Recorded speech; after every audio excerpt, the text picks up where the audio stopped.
대부분 여러분들이 이 스타트업 어떤 뭐 정부 지원 사업이나 아니면 창업 교육을 받으시는 중에 굉장히 많이 들어본 아마 단어이실 거예요. 그리고 더러는 아마 이렇게 또 생각하시는 분도 계실 것 같아요. 기업가 정신이 뭐 내가 그냥 열심히 내 일 정직하게 성실하게 하는 내가 마인드 가지고 있으면 그게 기업가 정신이지 뭐 별거야 이렇게 생각하실 수 있는데요. 일단 기업가 정신은 어떤 그 사업을 하는 데 있어서 기업을 운영을 하는 데 있어서 이게 가장 핵심 역량이다라고 말을 해도 과언이 아닙니다.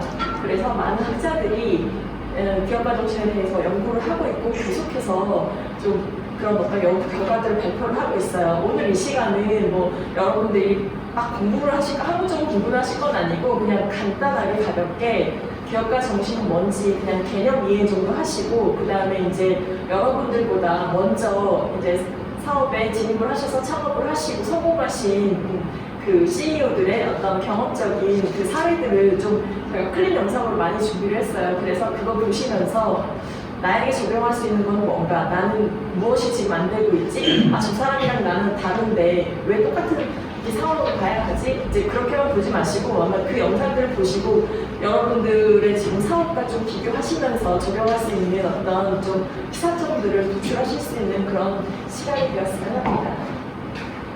흔히들 저희가 이제 기업가라고 하면은 보통의 사람들은 이제 뭐 관리자하고 기업가를 그냥 같은 개념으로 이해를 하는데요. 사실 저희가 이 한자로 보면은 이게 달라요. 저희가 말하는 기업가 정신은 저 이런 의미입니다. 그래서 저희가 발음하는데 똑같이 그냥 기업가로 이렇게 통칭을 해서 혼용하기가 쉬운데 단순하게 이해를 하시면 그냥 관리자랑 기업가랑 이렇게 좀 구분을 해서 이해하시면 쉬우세요. 그래서 그냥 어떤 관리자적인 입장에서의 기업가는 단순히 그냥 새로운 사업을 운영하는 사람, 그리고 저희가 얘기하는 스타트업에서 얘기하는 그 기업가는 새로운 사업을 수행함에 있어서 혁신적인 사고로 새로운 가치 활동을 표현을 합니다. 그래서 이제 좀 더 정확한 의미에서는 저희는 이 새로운 가치 활동을 하는 이 불확실한 상황 속에서 새로운 모험을 하면서 새로운 가치 활동을 하는 분을 기업가라고 그렇게 지칭을 하고 있습니다. 한마디로 기업가 정신이란 외부 환경 그리고 변화에 민감하게 대응하면서 항상 기회를 추구하고 그 기회를 잡기 위해 혁신적인 사고와 행동을 하고 그로 인해 시장에 새로운 가치를 창조하고자 하는 생각과 의지를 말합니다. 많은 학자들이 이 기업가 정신에 대해서 정의를 각각 다르게 내리고 있는데요. 먼저 기업가 정신의 유래를 살펴보면 18세기 이제 경제학자인 르시아르 깡테용이 창업가를 모험적인 경제 활동으로 연관시킨 것이 앙트로디오에 대한 최초 언급한 것으로 나타나고 있습니다. 이때 당시 이제 영국의 산업혁명들로 인해서 당시 창업가들이 이제 위험을 감수하고 어떤 자원을 각오하는 경제 활동을 하면서 이제 그 역할이 두드러지게 됐었고요. 기업가 정신은 시도하다, 수행하다, 모험하다는 의미의 불어 앙트로프랑의 동사에서 유래가 되었습니다. 기업가는 새로운 사업을 진행하는 과정에서 위험을 감수하는 사람, 위험을 감수하는 사람이 그 이전에는 많이 강조가 됐어요. 그래서 초창기에는 모험 군인이나 탐험가, 건축가, 상인들을 주로 지칭한 용어였습니다. 이제 그 범위가 이제 근대로 오면서 확대되면서 이제 기업가를 통칭하게 되었죠. 대표적인 이제 경제학자인 슈페터는 기업가 정신을 이렇게 정의합니다. 창조적 파괴자. 이제 창조적 파괴에서 리더로서의 어떤 공헌자를 혁신적인 기업가로 새롭게 정의하고 있는데요. 기업가 정신은 이제 혁신적인 활동을 가능하게 하는 재능이나 능력이라고 주장하면서 슈페터는 혁신성을 굉장히 강조합니다. 그리고 이제 경제학의 아버지라고 하는 피터 드러커는 위협을 무릅쓰고 기회를 사업화하려는 모험가 도전 정신을 기업가 정신이라고 정의하고 있는데요. 기업가는 언제나 이제 변화를 탐색하고 그 시대의 상황에 대응하면서 또 그것을 하나의 기회로 활용해야 한다고 주장하고 있습니다. 변화와 실행 그리고 자율성을 특히 강조하고 있습니다. 최근 학계에서는 기업가 정신을 이제 광의의 정의로 개인 또는 조직이 현재 조달 또는 통제 가능한 자원의 범주를 넘어 기회를 추구하는 행위다라고 이제 정의하고 있고요. 지금 이제 이 이론이 많이 지금 사용되어지고 있습니다. 그러면 기업가 정신이 도대체 내가 사업을 하는데 왜 중요하냐 궁금하실 수 있으신데요. 기업가 정신은 크게 세 가지 역할을 하고 있습니다. 창업 활동을 활성화시키고요, 고용을 창출시키고요, 경제 활동에 기여합니다. 보통 이제 기업가 정신의 중요 요소라고 하면은 혁신성, 위험 감수성, 지식성 등등 이제 여러 가지 요소들이 있는데 지금 저희가 이 시간에는 어떤 그런 요소들에 대해서 일일이 살펴볼 건 아니고 저희는 그냥 개념적인 이해만 하고 이 시간을 넘어가도록 하겠습니다. 기업가 정신은 신규 기업을 처음 설립할 때 그 설립하는 시점에서 먼저 이제 시작이 됩니다. 내가 어떤 아이템을 가지고 새로운 사업을 시작하겠다라는 어떤 행위 자체가 시작이 되는 게 회사를 먼저 세우는 거잖아요. 그때부터 이제 기업가 정신은 활동이 시작됐다고 보고요. 그 다음에 이제 경제 성장의 중심적 역할의 한 단초가 되는 거죠. 내가 일단 사업을 시작을 해야지 성장을 하든 원주도 할 거잖아요. 그 다음에 이제 이 사업이 계속 유지가 되면, 이 사업이 잘 되면 이 기업가 정신을 통해서 다양한 분야의 고용 창출이 이루어집니다. 내가 사업이 잘 되고 성장을 하면 나 혼자만으로도 힘이 들잖아요. 그래서 이제 다른 팀원들을 고용을 해서 같이 사업을 진행하게 되는데, 이때 이제 기업가 정신이 이제 고용 창출을 유발하는 결정적인 역할을 한다고 보고 있습니다. 개인에게 있어서 기업가 정신은 사회 전반에 굉장히 긍정적인 영향을 미친다고 할 수가 있죠. 고용 창출에 기여를 하니까요. 그 다음에 이제 고용 창출에 그치는 것이 아니라 더 나아가서는 이제 돈을 많이 벌게 되잖아요. 돈을 많이 벌면 이제 가정에서의 소비도 그만큼 더 많아지게 되잖아요. 그러니까 저희가 많이 벌어서 많이 쓰면 그게 결국에는 나라에 필요한 이제 세금의 징수로까지 이어지기 때문에 사회 전반적인 경제 활동의 원활한 활동에 기여를 한다고 볼 수가 있습니다. 슈페터는 이렇게 말하고 있어요. 기업가 정신은 불확실성에 대한 도전을 통하여 혁신적 가치를 창조하는 활동이다. 이 한 줄만 오늘 기억하시고 돌아가시면 되세요. 기업가 정신이 뭐다? 불확실성에 대한 도전을 통해 혁신적 새로운 가치를 창출하는 활동이다. 오늘 시간을 이 한 줄만 기억하고 돌아가셔도 여러분은 기업가 정신에 대해서 다 배우신 거라고 할 수 있습니다.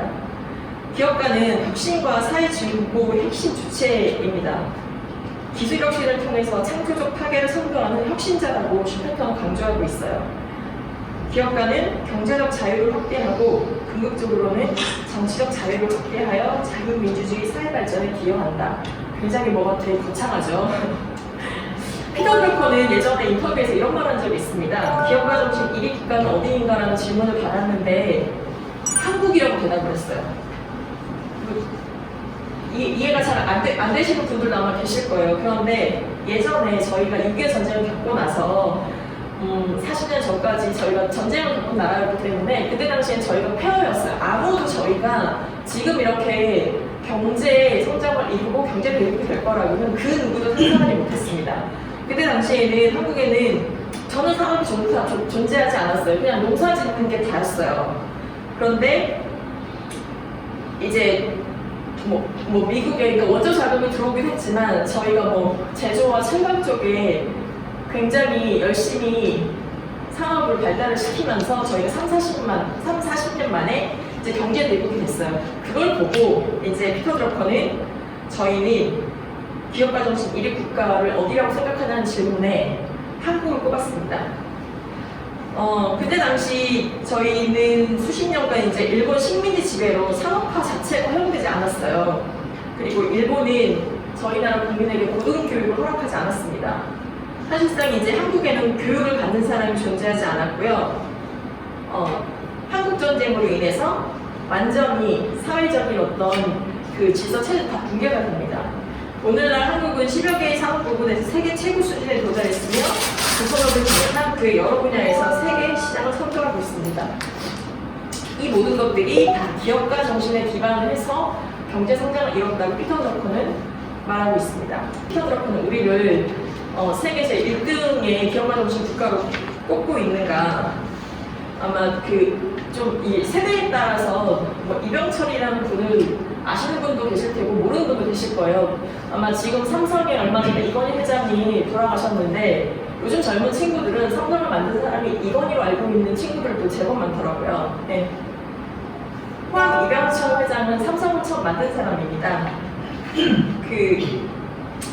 이분의 기업가 정신을 단 두 줄로 표현을 하면 변화에 능동적이고 합리적으로 대처하는 창의성과 혁신성, 비전과 도전 정신이 뛰어난 기업가라고 말할 수 있습니다. 그리고 이제 저희의 이제 피페대 한국경제대국으로 이끈 건 사실상 저희는 대기업이 그 주류를 잃었어요. 이제 설명드리겠지만 삼성, 그 다음에 이제 현대, 뭐 포스코, 그 다음에 뭐 롯데 여러 대기업들이 있는데요. 아산 정주영 회장은 이렇게 표현을 합니다. 명확한 비전 제시, 번역적 리더십 발휘, 그리고 도전 정신, 번뜩이는 아이를 보유한 기업가, 이렇게 두 줄로 이 정주영 회장을 표현할 수 있고요. 그 다음 청원 박태준 포스코 회장은요. 불타는 산업안과 불의에 맞선 용기, 우양우 정신. 이분은 나라를 굉장히 사랑하셨어요. 그래서 나라에 보국하기 위해서 일을 한다는 약간 그런 마인드를 이루어졌던 분입니다. 그래서 우양우 정신을 보시면 목숨을 걸자, 조상의 핏값으로 짓는 것이다. 실패하면 우리 모두 사무실에서 똑바로 걸어나와 우양우에서 영일만 앞바다에 몸을 던져야 한다. 굉장히 유명한 말입니다. 그리고 캔드위즈 정신을 가지고 있었고, 그 다음에 마지막 1%까지 챙기는 완벽주의를 추구했어요. 이러한 과거에 어떤 기업을 대표하는 기업가 분들이 계셔서 이 기업가 정신으로 오늘날에 저희 한국의 경제가 있는 거고요. 지금 저희는 사실 어떤 경제 성장에 있어서는 굉장히 정체된 상황입니다. 뭐 많은 선진국에서 한국의 생산성을 굉장히 염려하고 있고, 저희 이제 기업가 정신 지수도 전 세계 147국에서 저희가 현재 27위밖에 안 돼요. 저희가 이제 경제 그 OECD 40개 국가 중에서는 저희가 23위거든요. 굉장히 낮은 저희가 지금 기업가 정신 지수를 가지고 있습니다.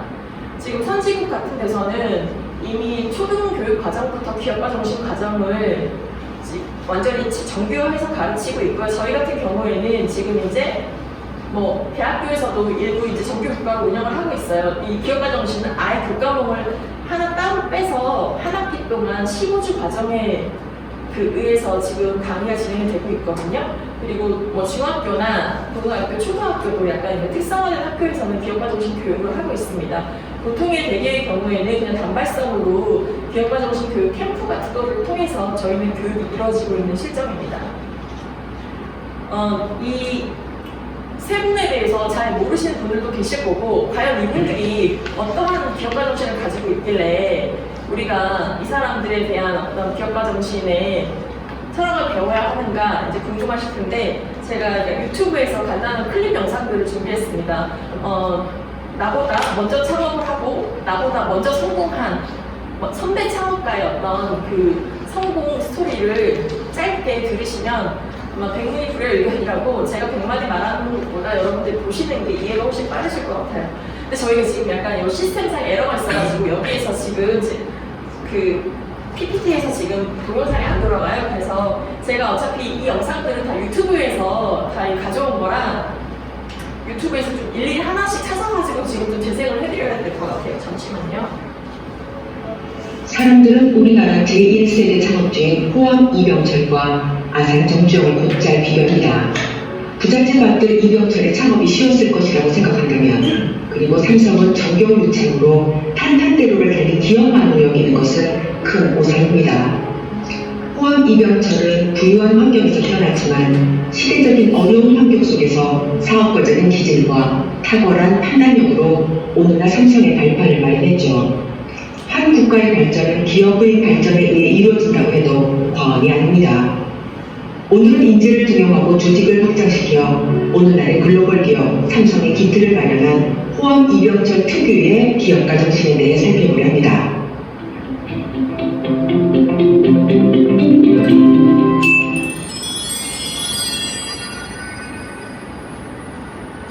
생전의 호황은 내 생의 80%를 사람을 뽑고 관리하는 데 보냈다라고 말할 정도로 인재개발과 관리를 중시했습니다.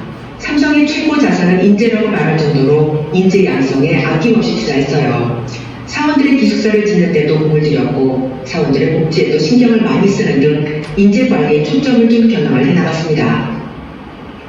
호암은 어느 기업이든 최고 경영자를 잘 두어야 기업이 잘 굴러간다고 확신했죠. 신입사원을 뽑은 후에는 가급적 본인이 생각하는 최고 경영자 요건을 충족시킬 만한 능력을 갖추도록 교육에 신경 썼다고 하네요. 호암 이병철은 인재 제1의 삼성을 추구했지만 신상필벌의 원칙에 따라 책임감과 능력 위주의 인사에 집중했습니다. 그는 인재의 삼성이라는 전통을 확립했고요. 오늘날 천문학적 숫자 연봉을 받는 삼성의 전문 경영인에 대한 보상과 우대는 바로 그의 인재교육 원칙의 결과죠. 최상의 조건으로 최고의 인재를 등용하겠다는 호암의 인재교육과 더불어 삼성은 최고의 복지 대우 조건으로 무노조 경영 원칙을 고수해왔습니다. 2020년 무노조 원칙 삼성에도 노조가 설립되게 되죠. 불필요한 노사 갈등 없이 상생의 노조관계 모델을 만들어 초인류 기업을 유지하는 기대해봅니다.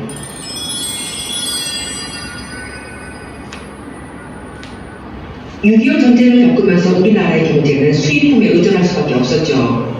이러한 우리나라의 상황을 안타깝게 여긴 호암은 수입품 의존도를 줄이기 위해 제일제당, 제일모직, 한국비료 등의 사업을 시작했습니다. 1950년대 경공업 기반 마련의 중요성에 대한 확신으로 제일제당과 제일모직을 설립했으며 적극적 외자 도입으로 산업구조를 경공업에서 중공업으로 이동시켜 나갔죠. 이후 반도체 첨단 산업에 진출합니다. 미국과 일본을 오가며 반도체 사업에 대해 조언을 듣던 호암은 그 가능성을 발견하고 아들 이건희 회장이 1976년 사재를 털어 인수했던 한국 반도체를 지원합니다. 호암은 내 눈에 돈이 보여라고 말하며 반도체 시장을 향한 도전을 멈추지 않았고 결국 미국, 일본의 선도자를 차례로 추월하면서 글로벌 기업으로 성장하게 됩니다. 1980년대 여러 리스크의 부담 속에서도 삼성이 반도체와 같은 고부가 가치 첨단 산업에 투자한 것은 바로 세상의 변화를 이겨내는 호암의 탁월한 해안의 통찰력 덕분입니다. 삼성의 삼은 크고 많고 강하게 이렇게 세 가지를 뜻하며 성은 별을 뜻하는 한자인데 높은 곳에서 빛나라는 의미입니다. 호암 이병철의 소원대로 삼성은 더 커지고 삼성 제품은 전 세계에 더 많으며 더 강한 글로벌 기업으로 높은 곳에서 빛나고 있습니다.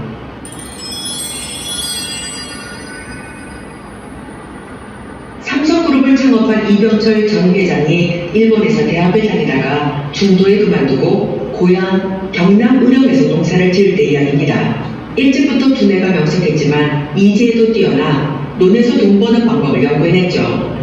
당시 논 한마지기에서는 농사가 잘 되어야 쌀 2가마니가 생산되던 때였습니다. 그는 시험 삼아 논 한마지기에는 벼를 심고 다른 한마지기에는 미꾸라지 새끼 1000마리를 사다 길렀어요. 가을 수확 때까지 양쪽에 똑같은 비용을 들여서 공을 들였는데 벼를 심은 논에서는 쌀 2가마니가 생산되었으나 미꾸라지 논에서는 커다란 미꾸라지가 약 2000마리로 늘어났어요. 그것을 시장에 내다 팔았더니 쌀 4가마니 값이 된 겁니다. 그 이듬해에는 방법을 바꿔서 시험했는데요. 한쪽 논 200평에는 미꾸라지 새끼 1000마리를, 다른 논 200평에는 미꾸라지 새끼 1000마리와 미꾸라지의 천적인 메기 20마리를 같이 넣어 길렀습니다. 그리고 가을에 수확을 해보고 놀라운 사실을 알게 됐죠. 미꾸라지만 기른 논에서는 2000마리 미꾸라지가 생산되었는데 메기와 미꾸라지를 같이 넣은 논에서는 메기들이 미꾸라지를 잡아먹었는데도 3000마리로 늘어났고 메기도 200마리로 늘어난 것이었어요. 위의 일례는 그가 얼마나 사업가적인 기질을 가지고 있는지 알 수 있는 대목입니다. 메기라는 천적이 미꾸라지의 생존력을 키워주고 오히려 미꾸라지를 늘리는 역할을 한 것이죠. 이병철 회장의 메기로는 위기 속에서도 오히려 기회가 온다는 오늘날의 삼성을 만든 중요한 삼성의 경영 철학이 된 셈입니다. 사업이란 우연히 이루어지는 것도 의욕만으로도 되는 것도 아닙니다. 제 아무리 수익성이 높은 사업일지라도 그것을 발전 확장시켜 나갈 능력이 없으면 성공할 수 없죠. 시기와 사람, 자금의 세 박자가 갖춰지지 않으면 기약할 수 없는데 호암은 이러한 사업적 감각이 탁월했습니다. 우리나라에서는 반기업 정서가 존재하며 삼성에 대해 곱지 않게 보는 시선이 있는 것도 사실입니다. 세계적인 경영학자인 피터 드러거가 1977년 현대그룹의 창업주 고 정주영 회장을 만난 후 다음과 같이 말했습니다. 제가 한국경제와 정주영 회장을 통해서 깨닫게 된 것은 경영은 머리로 하는 것이 아니라는 점입니다. 참 기업가 정신은 머리가 아니라 직감에서 나오는 것 같습니다. 정 회장님은 타고난 분이고 저는 한낱 이론가이죠. 시대는 시대의 변화를 읽어내는 인물을 필요로 합니다. 불도저처럼 밀어붙이는 도전 정신으로 유명한 현대의 정주영 회장이 바로 그런 인물이었죠. 해보긴 해봤어 라는 일단 부딪혀서 시도해보는 그의 직관적 행동은 기업가 정신의 롤모델이 되고 있습니다. 오늘은 미래의 불확실성 속에서도 미래를 예측하고 변화를 모색했던 현대그룹의 창업주 고 정주영 회장에 대해 알아보겠습니다.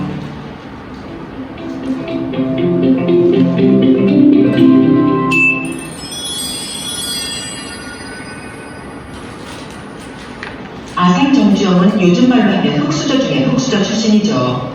강원도 가난한 농부의 아들로 초등학교 학력이 전부였으니까요. 젊은 시절 집안의 돈을 훔쳐 가출한 적도 있으며 서울에서 경리 공부를 하다 아버지에게 붙잡혀 간 적도 있으니 부모 입장에서는 소위 말썽쟁이 셈이죠. 아버지는 농사꾼은 농사를 지어야 한다고 했지만 그는 다시 가출해 서울에 정착했고 정말 닥치는 대로 아무 일이나 했습니다. 신당동의 쌀가게 복흥상의 점원으로 일했는데 노름에 빠진 외아들에게 실망한 쌀가게 주인이 성실하게 일해온 정주영에게 자신의 쌀가게를 팔았어요. 정주영은 3년 후 경일상회를 차렸지만 경일상회를 차린 지 2년째인 1939년 일제가 전시체제령을 내려 쌀 배급제를 시행하면서 가게의 문을 닫게 됩니다. 그의 첫 번째 실패인 거죠. 아산은 1940년 경영난에 처한 아도 서비스라는 자동차 수리 공장을 인수하여 적자에 허덕이던 공장을 흑자로 돌아서게 했지만 어느 날 새벽 직공의 실수로 불이 나 순식간에 잿더미가 되죠. 다시 빚을 내어 신설동 자동차 수리 공장을 시작했으나 그 공장도 1942년 5월 기업 정리령에 의해 공장을 빼앗기다시피 하는 불운을 겪습니다. 그는 쌀상회에서 시작하여 자동차 수리 공장, 광산업, 운수업까지 연달아 4번의 실패를 겪습니다. 해방 후 1946년 현대그룹의 모체라 할 수 있는 현대자동차 공업사를 설립하고 그 다음에 현대통운사를 설립하여 건설업에도 진출하죠. 하지만 그의 사업이 그리 순탄한 것만은 아니었습니다. 1953년 내무부가 발주한 고려그 복구 공사 당시 이런 대형 건설 사업을 해본 적이 없었어요. 게다가 인플레까지 더해져 막대한 적자를 내고 현대건설 본사 건물과 자택을 팔고 고리 산재까지 끌어다 써야겠다고 합니다. 아산이 인천에서 막노동을 할 때의 일입니다. 노동자 합숙소에 빈대가 너무 많아 잠을 잘 수 없는 지경에 이르자 아산은 빈대를 피해 마루 평상 위에서 잠을 청했죠. 바닥에 세숫대야 여러 개의 물을 채워 빈대가 올라오다 물에 빠져 죽도록 대비한 겁니다. 잠결에 빈대의 공세가 워낙 심해 눈을 뜬 정 회장은 빈대의 지혜와 저도성에 깜짝 놀랐죠. 빈대들이 세숫대야 물을 피해 천장에서 직접 낙하해 자신을 공격하는 걸 본 아산은 빈대도 살기 위해 목숨을 던져 천장에서 낙하해 목적을 달성하는데 하물며 사람이 해서 안 되는 일이 있느냐 그렇게 말했다고 합니다. 운세 타령만 하고 열심히 살아가지 않는 사람이나 직원을 보면 빈대의 교훈을 떠올리며 모두가 자기 노력이 모자란 탓이라고 꾸짖곤 했다고 그의 자서전에 적혀 있습니다. 아무리 힘들고 어려워도 죽을 각오로 전력 투구하면 못 이룰 일이 없다. 정 회장의 저항명은 지금 이 시대의 기업인 뜻뿐만 아니라 젊은이들의 마음속에 새겨야 할 귀중한 경영 지침입니다. 그의 강인한 사업가 정신 속에는 포기하지 않는执念과 실현을 실패로 여기지 않는 긍정심이 자리 잡고 있었으니까. 앞에 보셨던 그 삼성이나 현대 그리고 이제 지금 더 주변 영상은 더 많은데요. 저희가 너무 번거로운 것 같아서 일단 삼성하고 현대 정도만 예시로 보고 그 강의 이어가겠습니다. 한국의 기업가 정신과 경제 기적을 보면 지난 50년간 경제와 기업의 기적적 발전이 있었습니다. 서두에서도 설명드렸듯이 전쟁 폐허 속에서도 이렇게 세계 11위라는 경제대국의 반열에 올랐고요. 그 다음에 기술, 디자인에 대한 각종 브랜드가 글로벌 수준의 저희는 지금 이런 기업들이 제법 많이 있습니다. 식민지배 전쟁의 고난과 역경을 극복한 성공 모델로 저희 한국 사업이 많이 비춰지기도 합니다. 이때 당시에는 미래에 대한 어떤 희망과 기대가 있었어요. 그래서 미래를 위해서 오늘 현재를 희생하는 어떤 그런 마음들이 이 기업가뿐만 아니라 함께 일하는 임직원들 모두에게도 있었던 것 같습니다. 그런데 사실 요즘은 미래를 위해서 오늘을 포기하고 희생하라는 거는 조금 요즘 시대에는 맞지 않은 얘기예요. 그래서인지는 모르겠지만 그러니까 이전과 같은 어떤 비약적인 발전은 지금 현재 저희는 이루어지지 않고 있는 상황이고요. 한국에 이렇다 할 이후에 나온 어떤 새로운 사업들이 많이 주춤하고 있는 상황입니다. 기업가 정신은 단순히 창업에만 한정되어 있는 것은 아닙니다. 요즘은 이제 사내 기업가 정신이라고 해서 삼성 같은 경우는 시랩이라고 해서 직원들을 대상으로 따로 사내 벤처를 할 수 있게끔 지원을 해줘요. 이런 것처럼 그러니까는 내 회사에 들어왔으니 내 회사에만 뭐 복종해. 요즘은 이런 개념이 아니고요. 요즘은 뭐 공공 부분에도 이제 이런 기업가 정신이 많이 강조가 되고 있는데 저희가 지금 기업가 정신에 대해서 잘못 알고 있는 것들이 있습니다. 지금 5가지 오해로 제가 정리해서 설명을 드릴 텐데 기업가 정신은 CEO만 가져야 될 정신이다? 아닙니다. 기업가 정신은 조직을 구성하는 모든 사람들이 가져야 할 정신이에요. 요즘 같은 무한경쟁하에서 창의성이 강조되고 있는데 요즘은 뭐 CEO가 뭐 말 한마디 한다고 해서 다 듣거나 그러지 않잖아요. 더더군다나 요즘 지금 여기 계신 분들 중에 90년대생이 계신지 모르겠지만 뭐 70년대생은 80년대생을 이해할 수 없고 80년대생은 90년대생을 이해할 수 없고 90년대생은 2000년대에 태어난 세대를 이해할 수 없다고 하잖아요. 그런 세대에 살고 있는 저희들은 어떤 제한적 리더십 체제 하에서 구성원들을 획일적으로 움직일 수는 없습니다. 그렇기 때문에 전체 구성원들의 다양한 아이디어 창출과 혁신 활동을 촉진하기 위해서 사내 기업가 정신을 강조하고 있습니다.